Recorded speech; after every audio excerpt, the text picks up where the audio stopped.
95 ചാരായ നിരോധനം കേരളത്തിൽ നടത്തിയപ്പോൾ ഞാൻ AK ആന്റണിക്ക് കത്ത് എഴുതിയിട്ടുണ്ട്. ഞാൻ അത് അന്ന് പത്രങ്ങളിൽ പ്രസിദ്ധീകരിച്ചിട്ടുണ്ട്.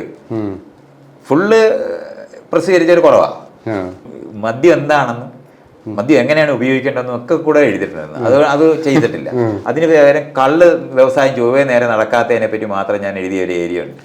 അത് മാത്രം പ്രസിദ്ധീകരിച്ചിട്ടുമുണ്ട്.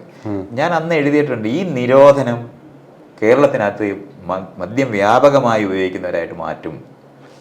നിരോധനം എന്ന് പറയുന്ന ലോകത്ത് പ്രൊഹിബിഷൻ, അമേരിക്കയിലാണ് ആദ്യമായിട്ട് ഏറ്റവും വലിയ പ്രൊഹിബിഷൻ നടത്തിയിട്ടുള്ളത്. അത് 1918 തൊട്ട് 31 32 വരെ അവർ ചെയ്തിരുന്നത്. 13 വർഷത്തോളം പ്രൊഹിബിഷൻ ഉണ്ടായിരുന്നു. അന്നാണ് ആ അമേരിക്കയിലെ ഏറ്റവും വലിയ, നമ്മൾ ഇന്ന് പറയുന്ന മാഫിയ എന്ന് പറയുന്ന സംഘം ഉണ്ടായത്. ബൂട്ട്ലെഗേഴ്സ് മുഴുവൻ എന്നാൽ ഇത് ഓർഗനൈസ്ഡ് ക്രൈം